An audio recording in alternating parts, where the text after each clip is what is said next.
I was reading an interview a few weeks back, maybe a little while back, with Iris Apfel, the fashion designer. And she said that in order to find your style and find your voice, you need to know who you are first. Was that something that kind of rang true for you on this record in the making of it? I think that I was actively searching for that, actually. What she just said. I was trying to rediscover what my voice was on this record. Having the last few, a lot of the songs were born more out of shaping them around like what the band was doing. These came from a much more personal place, and like I was trying to rediscover like what is the voice that, what was I inspired by? What was teenage Jessica inspired by? And have I lost some of those influences? Have I not allowed them to enter back in? And can I strengthen my songwriting skills on this record in a way that just like the hooks are sharper, the lyrics, they might be more simplistic, but they hit harder and they're more meaningful to me. So yeah, I definitely had that in mind. Why had you felt like you kind of maybe lost sight of some of the things you've been inspired by in the past? I think it's easy when you've been in a band for a while to have like patterns that you go to, certain sounds that you gravitate towards. There's a lot more eyes on you the bigger you get, and you're like, does this work? Will like our fan base appreciate this? And that's such a backwards perspective to have. And I rarely go there, but it does exist in the back of my mind. And of course, the most free we are is when we're not thinking at all about those kinds of things and just creating from a much more pure place. But I think that I got a little comfy in not finishing songs and being more in a band environment where it's like, okay, well, maybe I'll just bring these snippets and let almost a wall of sound take precedence over. And this is totally had nothing to do with the talent of the boys that are in the band. This was on me of just like, I don't know. I found myself for a little while just like not bringing my whole self for when I was playing these songs with the band. And I just kind of had to go away for a while and like gain my confidence back as a songwriter. And instead of saying like, what, I'm going to bring this tiny snippet, I was like, I'm going to bring a whole song. And then we have so much more freedom to figure out, what do we want this song to sound like? Like it started off electronic. Okay, this is actually a guitar jam, or vice versa, whatever. And it gave us a lot more freedom, I think. So that was awesome. So you'll come to the band with a full song, or pretty much the kind of structure of one, and then you'll take it into the live room with them and kind of just let it breathe and take on a slightly different form in that space. Totally. And it was really awesome. Like, I think a lot of the cool things happened too when they were able to step away with the songs. Elliot, who plays synth in our band, I would just be like, hey, go, like, just throw paint on the wall with like, some different soundscapes, or, like a song like Shattering the Hourglass. He came up with this really cool loop for it. That is the intro to the record. And just, yeah, these really sweet ear candy parts that I think that may not have like come out of just like a jamming or in the moment kind of, band rehearsal, but just like we were able to sit with the songs in a different way because they were a little more fully fleshed out, which was really freeing. Is that what happened with Eyes Are Red? Because it's 7 minutes. Did you take it in as a slightly more refined version and then it kind of just stretched out in the space, or was the structure of the kind of longer length always there? That was kind of a sweet surprise. So I came with everything but that kind of outro part. But once the band started playing it and that like bass and drum groove, like it just like, I just remember being in the room. We were having so much fun with that song. And Peter and Garrett started playing that, I call it our like LCD sound system, just like sweet, crowdy, lengthy outro, which we love doing that kind of stuff. But we'd never done it on a record before, except for maybe a song like Wide Awake. This one felt new and fresh. And so like they started playing it, and I just remember thinking like, I don't want this to end. And it feels so like circular and just like, yeah. And it was just one of those really cool, beautiful moments of like, yeah, this is going to be a 7-minute song, and it doesn't even feel long to me. How did it impact what you felt about what came before? By putting it in the context of having that kind of, My Bloody Valentine-esque, guitar-y ending. So for that particular song? Yeah, in terms of like what that song is trying to do by putting that ending onto it. How did that impact the way you felt about the kind of narrative and the voice and the perspective of it? Yeah, actually it felt like it's made the song stand up even stronger. Like, because when lyrically, that is actually like one of the most vulnerable songs as it opens up. You know, it talks about, what is it, Into Your Arms. I was kind of trying to do this Nick Cave. I love that song, Into Your Arms. Just like being a little like too vulnerable for my comfort and trying to just like say what needed to be said, but then orchestrate these really sweet parts around it so that it doesn't just feel like you're reading my journal or something. And yeah, I feel like that's one of my favorite things I think about what we do is we can go from like kind of a hypnotic, more like that, the first part's more keyboard driven, to just like easily go into a My Bloody Valentine jam.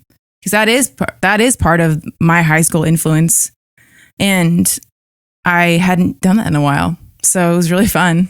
It's interesting, you know, you're speaking about it being one of the most vulnerable tracks on the record, because there is a power to it as well. Like, don't be afraid, don't be ashamed. You know, it's in the title as well. It's kind of driving home quite a positive message with that kind of repetition. Totally. And that was really intentional too. That was kind of Sufjan Stevens inspired. His show, I think we saw him play at the Gorge, which is like a really sweet amphitheater in Washington, in Eastern Washington. And it was one of the last, I think, festivals that I saw before everything shut down. But it's something off of Age of Ads, and it's so good. But he just like, it's hypnotic. He keeps saying the same line over and over again. And something about trust, or maybe even not being afraid, but I just rephrased it into my own lyric. And I was like, I really want to do that. And then I finally found the opportunity to say something that's like very, it's like one of the only times in the record that I'm like giving a directive to the listener and myself. Do you feel different each time you repeat it? Yeah, I think it takes on different meaning, you know, especially when we're playing it live, because I'm actually seeing people's faces and seeing real-time reactions. But mostly it's just a mantra for myself, because I don't think we ever really tire of hearing that for ourselves and for others. It's just like living life in a way that is unabashedly free, you know, of those kinds of critical voices or whatever it is that holds us back. Do you have any mantras that you kind of hold in your mind on a daily basis that you kind of live your life by or come back to on regularly? That's a great question. I mean, I feel like I'm constantly telling myself to be a person of my word, like let your yes be yes, your no be no. But in terms of like mantras, that still is a consistent one for myself, of being fearless while creating and blocking that critical voice out. What's another one? I'm sure I do. That's a great, no one's ever asked me that question. I mean, gosh, I feel like I got them out on this record. Shattering the Hourglass has You Don't Have to Be Strong Enough, which is, yeah, like basically I learned in the last, few years to stop kind of holding that like steel veil over my face of like, if I'm hurting, like I'm going to let people in now and let people know. And I want that for, my band members, for Peter, my partner who plays drums in the band, just like when we're not doing very well, really allowing ourselves to be that support system for each other. Yeah, that's kind of what the title of the record's about as well. Mm-hmm. Impossible Weight, the idea that you can't carry everything on your shoulders like Atlas. Totally. Do you put less pressure on yourself now after that revelation? That you don't need to have the kind of guards up all the time? I think so. I think this whole year of like bands and having to pivot, like especially those that chose to release music, I think there was like kind of a new level of, at least for us, letting people in on a more personal level, and still, not giving everything away. But like we did a lot of live streams on Instagram and tried to really connect with people, because there was just a lot of fear happening, especially in the beginning of 2020, and uncertainty. And yeah, I think just like us trying to make ourselves more available on a creative level and inviting people into creating themselves, that has had an influence on me and what I'm writing about now. And yeah, I think the more you practice that kind of vulnerability, the easier it gets, and almost just feel like I can't really even stomach anymore, like suppressing things or hiding them. It's come a lot more natural, to be honest with people. Did that ever create a tension in the earlier music though? The idea of like suppression? Like in other Deep Sea Diver songs? Yeah, like on the first two records. Oh yeah. So I think like, I would say that I've been a person that like, I think always I have gravitated more towards wanting to be open with people. But in those first 2 records, they were more like, the first one was more narrative and talking about the scene, the music scene that I was in at the time, living in LA and Long Beach, California. And just kind of like, I don't know, just a little more wide-eyed and younger, and just talking about my experiences with whatever in the music community. The second one, Secrets, was like a call to action, kind of like technology, social media, all these things are like burning our brains up and we're zombies and this is total bullshit. And like, I want to be wide awake. I want to be in the moment. I don't want to be a creature of comfort. There's all these things that I was just like, I don't want to be this. And that was Secrets. And then Impossible Weight was, this is what's happening in my body and my brain and my soul right now. So very different records. Just following on from what you were saying about Secrets there, does that make what kind of happened last year a little bit frustrating? That we've now turned to social media as like our primary means or our default means of connection with other people in the absence of a physical, like real meeting people in connection? Right. There's like no option. And so I think like in my brain, I felt a lot more grace of like picking up my phone to connect, because like what else was there, you know? But I think Peter and I were both really, really compelled to do it in a way that wasn't just like, here's content. It was like, no, how can we actually connect with people? I don't want to do a bunch of pre-tape stuff. We're going to go live on Instagram and talk to people and answer people's questions in real time and start creative projects like Stay Home Stems, where we record a beat or a guitar part and give it to people to then have a week to create a song with, and they send it right back. Like that was our way of, because you can't completely write off social media. Like we literally just can't. I mean, if I really chose to, I could get it out of my life, but like it probably would hurt us as a band to not promote anything, you know, especially right now. But yeah, I think that people are pretty fatigued though now on social media. I mean, I have to be really, really scrutinizing like how much time I'm spending, you know, even just for doing deep sea diver stuff, let alone personal. What's your kind of optimum amount in a day? Where do you kind of cap it for yourself? I'm trying to put like systems in where it's just like, okay, for things that I want to post, I try to not do it until I've done something creative in the day, whether it's spending time writing or reading or journaling. Because if I start my day off doing that, it just kind of is a bad pattern. So like we do so much on our own still as a band. We're still shipping our records.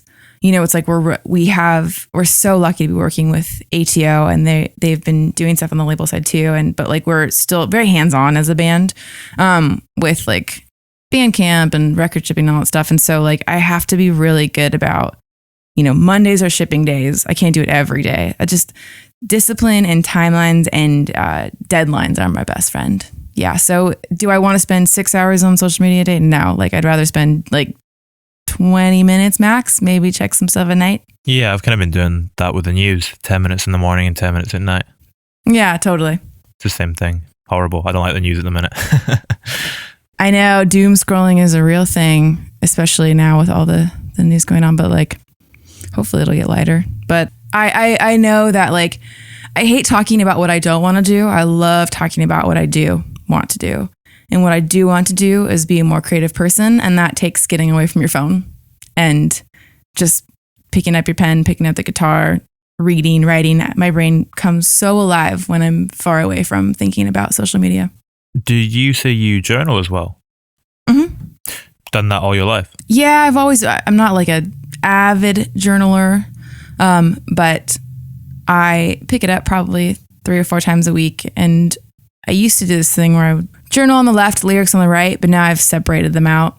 And I kind of have switched it over to mostly I'm just like lyric writing. Instead of trying to write about what I just journaled about, I'm just starting to write and seeing what comes out. And it's kind of different. I actually just picked up Jeff Tweedy's book. What's the name of it? How to Write One Song. Did that come out last year? It came out 2020. Yeah. I forget how early it is in this year. And it's so good. There's so many exercises in it that I have never done. I've always tried to do like once a week, do an exercise. I used to do this thing where I would like, you know, write down a Mitski song and try to line by line insert my own adjectives or my own nouns or verbs or whatever, and just see what comes out and maybe take one line from that and then write a song about it. Things like that, or just like stream of conscious writing. You know, everyone has their own exercises, but there's some in there that like have completely opened up a different part of my brain. And now I really see, like, when you listen to records like Yankee Foxtrot Hotel and like Summer Teeth, you're like, how did he put those words together? You would think of that without maybe just randomly grabbing a word from a book and then matching it with a noun or something, you know, like, what does he say? Assassinating down the avenue or something like that. Just like these phrases, these things that like stimulate your brain and make them like come up with your own story in your mind. I love those kinds of lines. And I'm excited to go down this new path I don't know, just like always trying to sharpen my songwriting skills and do new things. I guess it's a little bit about finding ways to keep it exciting for yourself as well and make sure there's still spontaneity in the process, even when you've been doing it for a while. Yeah. Yeah, it feels like a new texture, a new tool, all those things. And anything that has the word new before it, for me, is really exciting. I want to come back to the journals just quickly, because in regards to what we were speaking about earlier, with just before this record, you kind of learned to let the guard down and let other people help carry the weight. If you ever read old journal entries, you know, from a few years back, were you able to be completely open in that space, or was that tension and that guard still up in the journal? I think that was my safe place to say exactly what I wanted. So I see openness, but just I could tell I wasn't ready to like let the general public in on that, or certain friends or whatever. I think I've always battled that tension of like giving too much away in a song. And, you know, maybe the Nick Cave or the like Tom Waits Lover in me that just like wants to be more poetic, but sometimes that blocks me from saying what I mean. So I think I was writing my journals to say all those things, but I was like, it feels a little too naive or trite to write down. You don't have to be strong enough. But I was telling myself those things, and I was like, or, you know, dealing with depression, anxiety, whatever it was. But yeah, that's a great question. But it took me a while to be ready to write them in songs. And there's something different as well. Like you're saying, it was word writing it down. There's something different as well, you know, when you sing it, when you speak something as opposed to seeing it written down on paper. Totally. Yeah. And it's interesting. You asked about, does don't be afraid, don't be ashamed mean something different each time? I think inflections in your voice and the way you sing something, whether it's soft or it's, you know, screamed, like that can totally change the way the listener hears it too. And it's pretty fascinating. Is the catharsis you get from screaming something and the catharsis you get from like saying something in a really kind of soft, whispery tone, are they different? Yeah. Screaming something like ignites your body and like makes you feel more alive. I think that when I'm singing something softer, it feels more contemplative and allows me to kind of go to like a dream place in my brain. When I'm singing, when I'm screaming something, anything I've ever screamed on stage, or like there's like a song on Secrets from It Takes a Moment where I just do this like, this sounds really bad. I didn't warm up. But like during the bridge, like I'm just like pounding on the guitar and just screaming this or whatever. And it's not even a word, it's just you know, it's just a sound, I guess. But that was like the pinnacle moment of that record of just like, I want to be fully alive right now. And I want everyone else to feel that same way. And I want hairs to stand up on your neck, all those kinds of things. And so, yeah, there will be reasons why I would choose to scream or to sing something softly, and they feel totally different. I always think it's crazy that you can, you know, in so many songs, people just sing the melody. They won't sing words like it's in there. You'll just sing O's, and it still manages to, that's the bit that gets the whole crowd going, you know. It's the bit that everyone manages to tap into and resonate with, and it's just like a completely different way of getting the feeling across in the song. Oh, it's crazy. I know it's not an O, but I remember seeing I took my parents to go see Paul McCartney when he played like the stadium in Seattle, maybe 4 or 5 years ago. And when everyone was singing the na-na-nas and Hey Jude, it was like this incredibly spiritual experience of just like hearing 50,000 people sing that. And it's the melody that makes you nostalgic. It's the freaking Beatles that make you nostalgic, but it's just a na. Na, na, na, na, na. But it was so cool. It was beautiful. Is it ever different when you hear someone else singing your words? Like in terms of the catharsis of it, like you're sitting there, you know, you'll be in a crowd And it's really powerful hearing 50,000 people singing Paul McCartney's words. Like on this album, you've got, Sharon featuring. Does it almost take on a different meaning in some ways when you give your words to someone else to sing? I feel like whenever I've heard somebody sing the words, I'm not even hearing them sing the words back to me. I'm just seeing an emotional experience on that person's face. So I'm not like thinking about, oh, okay, I'm glad this is translating. It's like I'm just like looking and being like amazed that they're even singing it at all, and fascinated by whatever facial expression they have, or if they're closing their eyes. Like it's almost like I'm entering that experience with them, but I'm not hearing my words back. Does that make sense? Yeah. Is that almost the closest you get to hearing your song like someone else's song? Like with, objectivity in a weird way? Like experiencing it like from the point of view of the listener? Maybe so. I think it's more like connecting on a, what's the word? It's a enter word in the blank level, but I can't think of it right now. Yeah, I just think there's something, singing with other people like creates different energy in your body. I don't know. It's like not like I'm even hearing my song. It's just I'm there, fully present, performing, and also fully like entering into like, I always talk about Nick Cave when I do interviews because I love him and I'm very influenced by him. But he talks extensively about like the spiritual experience of like, if you see him, he's like holding people's hands. I wish sometimes I didn't play guitar because I want to do what he does, where he like is actually physically grabbing people's hands that are reaching up, it's almost this church-like experience. It's pretty crazy, but like, yeah, it's such a soulful moment. Like when he is there with people, he's not trying to reach everyone in the stadium. He is there with those front row people. Even though he's performing for everyone, he's making an intentional connection with the people that decided to come be in the front row or whatever. I've always tried to do that, but I don't necessarily hear my songs back. I'm just trying to be present with people. Sorry, I was just contemplating that. No, it's crazy. Like, he was talking about how some people, 1975, they're playing to this stadium. And maybe they'll connect with the front row, but like, it's just like, it is meant to connect with the whole stadium, But like Nick Cave, and you don't feel left out if you're in the back row of a Nick Cave concert. You're just like, I want to be in the front. You don't feel left out though, because he's putting on the best fucking show. But there's something going on in that front where it's just like a mystical thing. It's crazy. It's like a wave, like it's incredibly intense at the front and it kind of just passes back through the crowd. And even at the back, you're still getting a bit of the feeling of it, but just in a different way. Totally. That song, Impossible Weight as well, that was the last one completed, right? Mm-hmm. Mm-hmm. It almost didn't make it on, which is crazy. I mean, the record was a different name. I don't even remember what we called it. But yeah, I'm so thankful that we went back into that one. Did it feel complete without it? Does a record ever? I don't know. Like like you're always asking, oh, is there one more song? Especially when you're a band trying to fight for like, just hoping that you can get the kind of attention or respect or whatever, just like, or played on radio. Like, it's just, there's these gatekeeping things that you're hoping you can at least get past that. And so people can hear the record and you can stay afloat, as a band. And so I think you're always thinking like, is there a radio single, whatever. And the cool thing about like our managers, when we asked them that question, they were like, the record's amazing. If you want to go do another song, totally.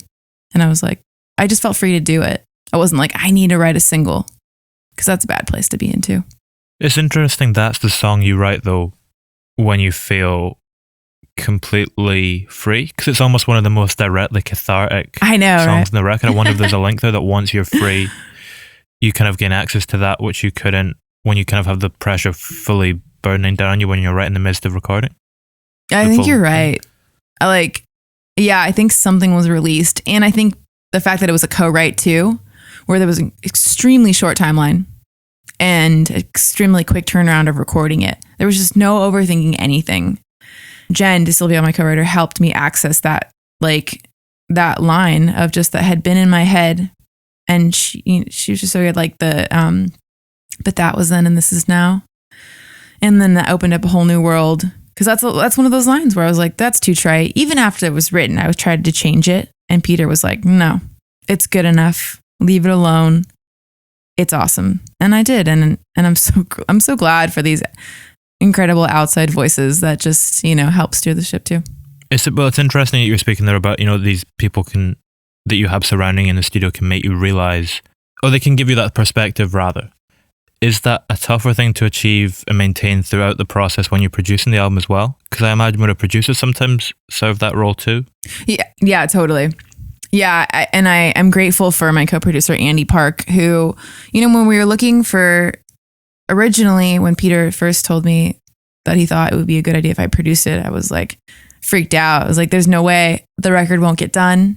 I'll just be like pressing record into eternity, and doing things over and whatever.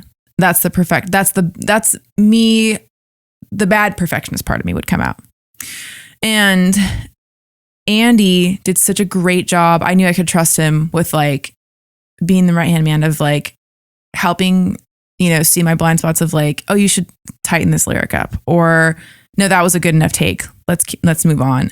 And I was just allowed to dream as far as I needed to with the soundscapes and the textures that I wanted on this record. And he was able to get those sounds quickly, which is part of like what is helpful when you're making a record too, is you're not sitting for 10 hours trying to get like a snare drum sound, And so like I really felt, and because the band just really trusted me, which felt amazing, to go and, direct things and step further into like the production mindset that I love about myself. I cherish that part of myself. That's how I listen to music, is I love trying to figure out how to get sounds on my favorite records, or what makes a song feel like it's floating in the ether or really grounded and like hitting you in the gut. What are those sounds and how can I get them and can I put them on this record? And so I feel like I was able to do those things. Yeah, for sure. I mean, you quite often have at the start of the record and the start of quite a few songs, you'll have that slightly dreamy thing. I think you reverse guitars quite a few times, don't you? Yeah. On Impossible Way, that lead line, that and I think the solo for Hurricane, it sounds reversed because of some processing that I was doing with like different pedals or whatever. It isn't reversed, but it sounds like it's coming at you in a weird way. Yeah, you can have those moments where it floats and then suddenly it feels like the full band kind of burst through and emerge. Because, through most of the record, you have the sense of it being, a group of people in a room together. Yeah, I was really intentional about that when we were tracking at Studio X.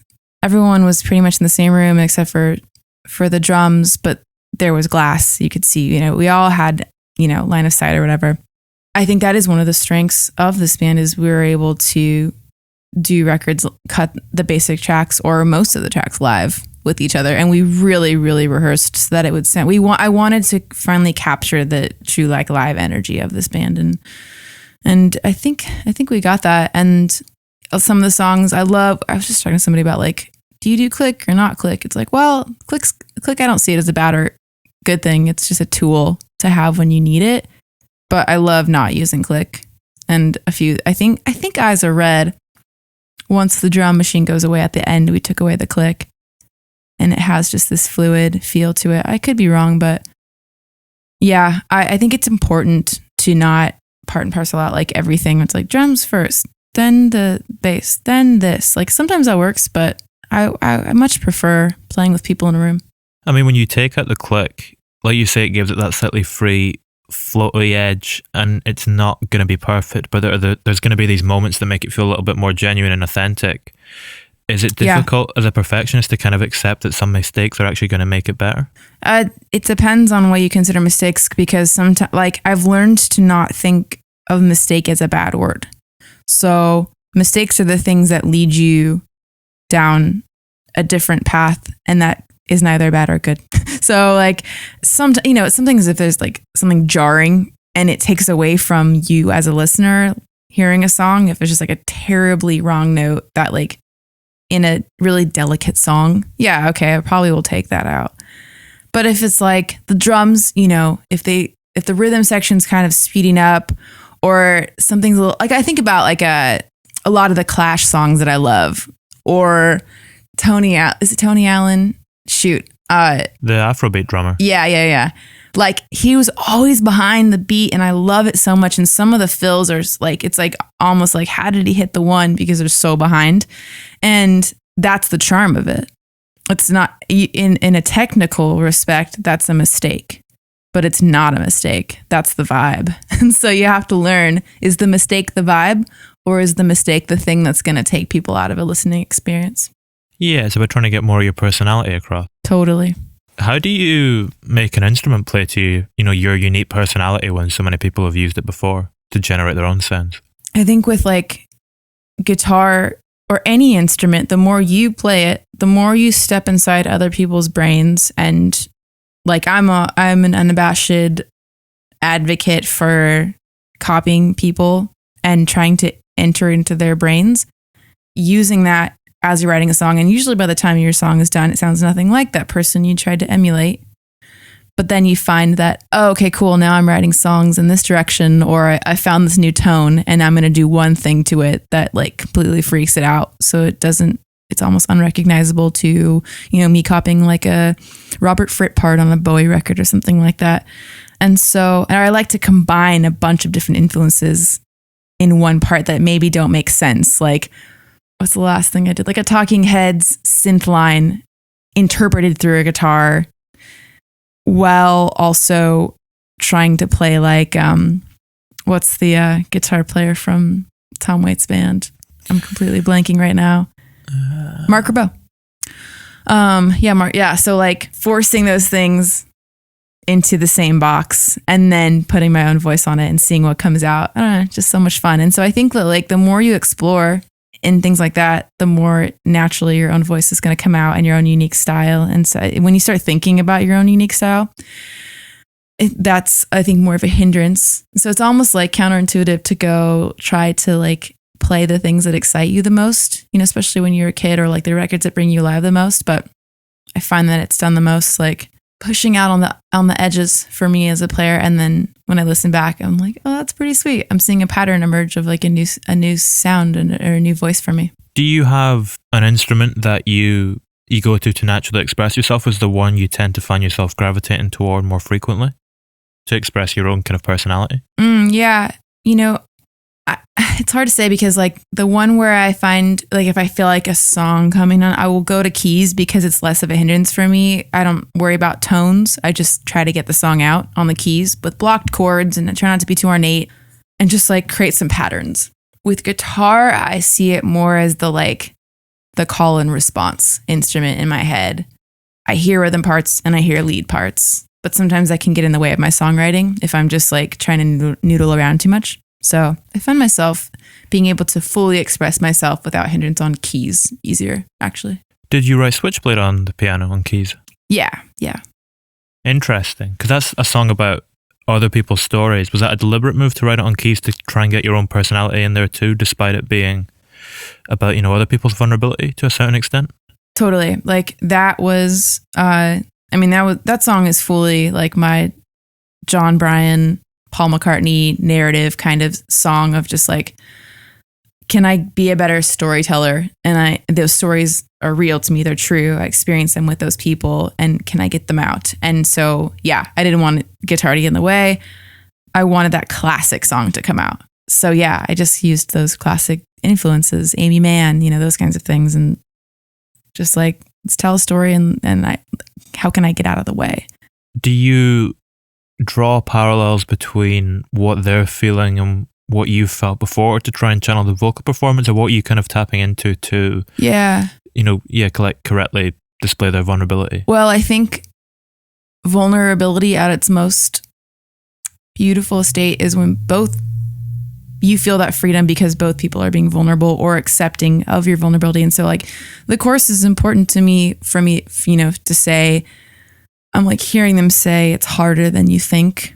And it kind of, the lyric passes back and forth. Like, I know you get so down. Oh, I get so down. Like it's that true human connection of like, we are experiencing completely different things from day to day. And your trauma may be a lot heavier than mine. That's not going to stop me from listening to you and understanding you, and hopefully vice versa. I feel like that's something that the world kind of needs at the moment, that message. We kind of live in a time where there's a certain lack of compassion. There seems to be not much ability to kind of resonate with other people despite coming from completely different walks of life. Yeah, there's just no conversation anymore. It's so polarizing and snap judgmenty, and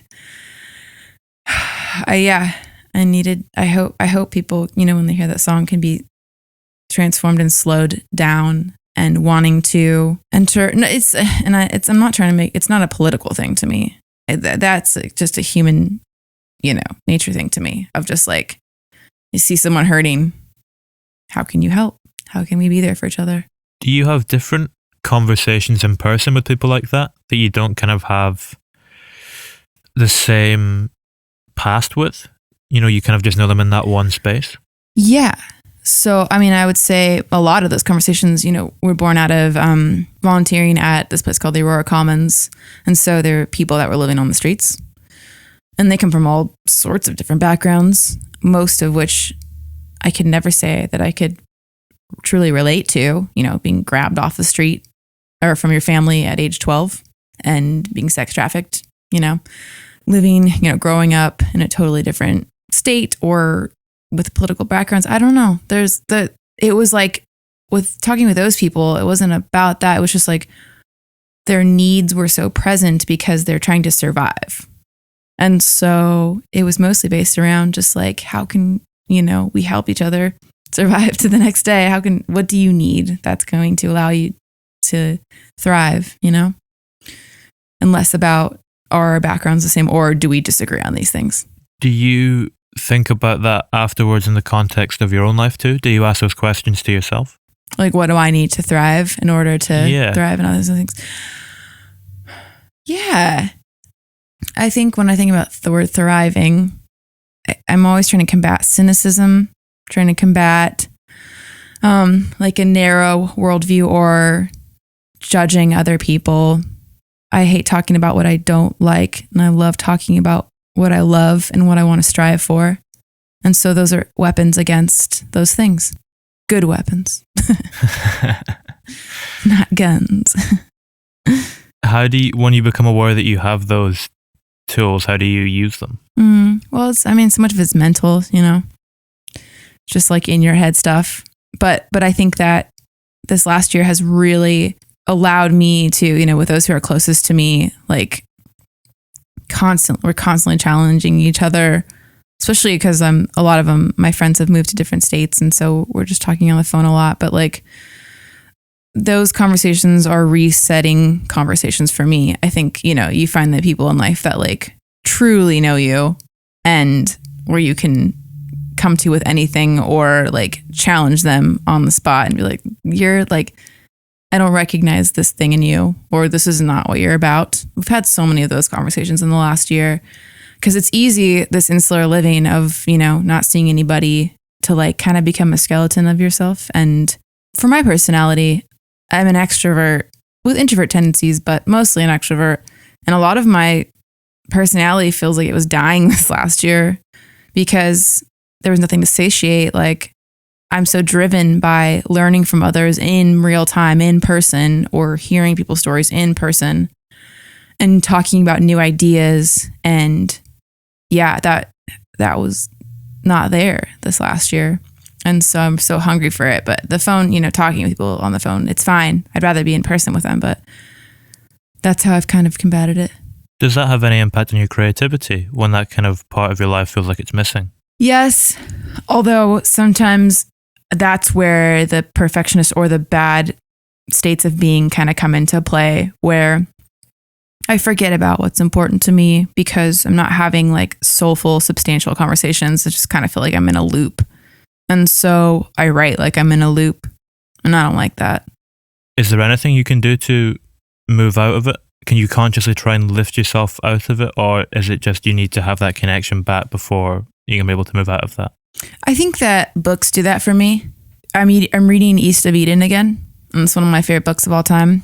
The vivid landscapes, it fascinates me how that biblical narrative that's used over and over again, but Steinbeck captured so well of the brothers and the father or whatever, Cain and Abel, and like the fantastical realm of things helps me, but it won't last forever. I still need the human contact and connection. Would you ever try and employ like a kind of classic narrative like that in your songwriting, in the same way he does, where he takes like a biblical story and implants it? Yeah, and I'd love to. I think about like, you know, with other storytelling, the Joan of Arc story has been told a million times or whatever. I think it'd be amazing. Like, why not? I think that was something that C.S. Lewis is really good at in storytelling. Yeah, I find it to be a good challenge.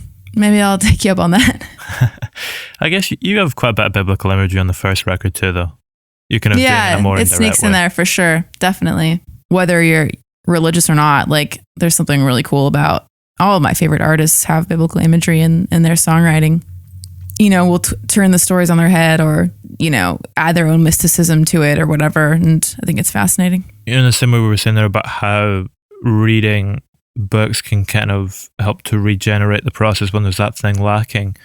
Could you see Paris, Texas bleeding into your songwriting in any way? Or the music you were making when you were working on this record? Yeah, definitely. I love that Wim Wenders film and the relationship between the father and the son. And he was saying things very plainly to his son, or having this, like, he became childlike once he went on the road trip with the son to find the mom. And I felt like I was able to access a more childlike place, you know, after seeing that film and allowing the visuals to soak in. But I mean, by accessing that childlike place, what sort of a perspective did it give you upon what you were making? I think, you know, I think of a song like People Come and People Go. That's a very reflective song of the past and into the future. Because I'm thinking about all these stories that we gather and that we hold in our conscience and like subconscious, and like how they've shaped us. And then also how people, even relationships that we cherish so much or resent, they go away and they float in and out of our lives. And to some degree, we have control of that. On a life and death degree, we don't know when people are going to pass away. And so I think that was a lot of stuff I thought about as a kid. And I wonder if that has a parallel with I was adopted and just kind of trying to find my place in this world, even though I have phenomenal parents. But just like, you know, identity things. Where did I come from? Will I ever meet this person that had me? I eventually did be my birth mom, but and there's something in, you know, it's funny in that song in particular. It's like one of the, I wouldn't say pop. I mean, it is a poppy song, but like there's this ride in Disneyland called Splash Mountain. And it's like everything is really dark when you get to the end of the ride, and the squirrels, they don't have food. And it's this weird little story like that's happening, and they're huddled together. And then you go down the Splash Mountain, and then they're all happy because I guess they were saved and they found food. And like that was like one of my favorite rides as a kid. And it always freaked me out, but in the best way. And like I applied that to like the textures of the synths. And if you listen to the solo on that song, it's like Elliot had this idea for me to sing into this contact mic that he had put inside of a baseball glove, and he ran it through a synthesizer, and it sounds like this like really earnest cricket is singing to you. This really longing earnest sound. And so I think some of my childhood stuff like came out, and even production stuff, which is pretty cool. I don't know if that answers your question. I may have gotten way off the beaten path, but that's a fun story to tell. Where did the idea for the baseball glove come from? Great question. That came from, I do this thing when I go into a bad place in the studio where I would bury my face in my hands. Like if I hit a point where I like literally, like this is the point of no return of Jessica, of like, this is absolute shit. I don't want anyone to hear this. I suck. This is the lowest of the low Jessica comes out when you see my head buried in my hands. And it could be mid-take, and it usually would come with singing, like where I just stopped believing the song or stopped believing that what I did was good or whatever, and went to a dark place. And so we had this joke where Elliot would then hand me a baseball glove instead. And then he turned it into a microphone. So he's like, well, at least you can keep singing if your hand goes into the glove. And so it then became this little funny thing that he like attached to his MS-20 synth and just like manipulated it, and it was the best. I need to release video of it because I have it on video, and it looks hilarious because my whole face is covered by this baseball glove, and I'm just singing at the top of my lungs, and he's making it sound crazy. It's so cool. When you go into one of those kind of dark places, how long does it typically last for, and how do you kind of get yourself out? Sometimes, usually like I can come back the next day and reset. But there was a time like before this record was made where it was months. I was just like, I don't want to make music right now. Like, I don't believe in what I'm doing, and I'm not sure if I even want to play in this band anymore. Not against anyone that was in the band. It was just like, I don't know I lost all confidence for quite a while. Do you think you can hear the weight of that kind of period of lost faith in the record itself? Could you have made the record with the same kind of emotional depth that it has without having that spell? No. 100% no. And that's the beauty of going down the path. Like, of even, allowing myself to even think those thoughts and say those things out loud was what I needed to do. Because if I didn't go down that path, I probably would have written things that were actually trite. Instead of thinking I was writing something that was trite that ended up being soulful and beautiful, it would have probably just been trite and for the purpose of just releasing something. So I don't think it would have existed with the same degree of emotional attachment that it has had, or what people have told me it's had, if I didn't go through those things. It's the horrible kind of truth a lot of the time of being an artist that you often have to go through a period of suffering before the beauty can kind of come out. Yeah, and I think I'm learning not to fight that anymore. When I was younger, I'd say late teens, early 20s, I think a lot of artists would express the same sentiment of like, I don't feel like my art is authentic if I am not suffering, or, I didn't go through a huge like drug addiction phase or whatever it is. Like, I didn't have a terrible childhood. Like, there are certain things that you think, oh, you have to be this like, whatever. Life has to be really volatile for you to create something beautiful. But the fact is, we all suffer to whatever degree. We all carry trauma with us. And so that's not going away. It will keep coming. You can't avoid it. But I think that was the first time I recognized it and was just like, okay, I'm not going to fight it. I just need to sit in this place for a while. Maybe learn new things about myself that I didn't realize were buried down there, Where would you say is the darkest place that you've managed to find beauty in with your music? I don't know if this is answering your question correctly, but like the darkness that I experienced when I was deeply depressed and didn't think was going to go on with like music and the way I had been doing it. I carry that with me still, even though I went through that, and I carry that as not a trophy or a badge, but like that continues to inform what I continue to create and how I continue to interact with people and with the music that I'm creating with others because of what I learned from it. And it has not completely evaporated. But like, yeah, so I don't know if that answers your question correctly. I know it doesn't speak specifically to the darkness. It's interesting to think about that in context to what we were speaking about earlier with mantras, in that it's almost like some lessons can only be learned through experience. They can't just be instilled in you or taught to you. Do those kind of two types tend to inform your life and your creativity in different ways? The lessons that you have to learn through experience and the lessons that you can be taught, or, you'll hear a mantra and you'll be able to apply that to your life? Yeah, I think definitely the experience one, is going to hit harder than anything someone just says to me as a mantra. But for sure, like, experience is everything. And I'm trying to push myself out on the edges too of like better, like Switchblade was me trying to step into to more narrative songwriting and storytelling. I've never been great at that, or maybe I haven't tried it enough. And so I have to bring my experience to the table too, or else I think it would have fallen flat.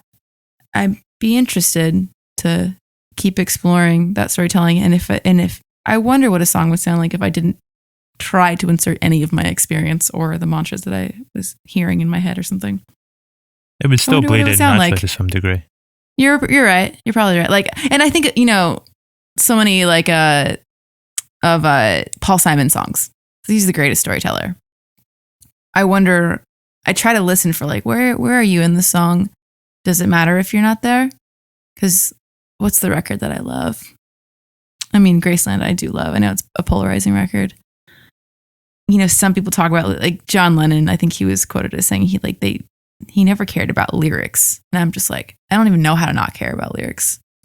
I could try, but I don't know. This is a whole different conversation lyrically. I also think John Lennon's lying, though. Yeah. You think he was lying?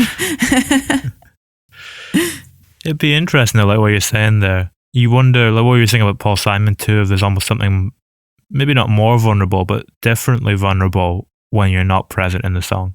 Like you're so vulnerable that you can't even put yourself in it. Yeah, maybe so. I'd love to explore that more. I think that's, I had a great time. I did a podcast with Timothy Showalter from Strand of Oaks. We talked about the process of songwriting. And I'd like to do that with more artists more often. I think that's why I love the Jeff Tweedy book so much. Because he doesn't give away too much about his lyrics. He rarely talks about the meaning and the story behind. But sometimes he'll just give you these little snippets where you're like, oh, that's where that line came from. And often in this book that I've been reading, it's like, you just grabbed 2 random words from a book and then chopped them up and made it into this really cool poetic phrase. And so, it's that dance, always that dance between lack of ego and then also totally understanding yourself.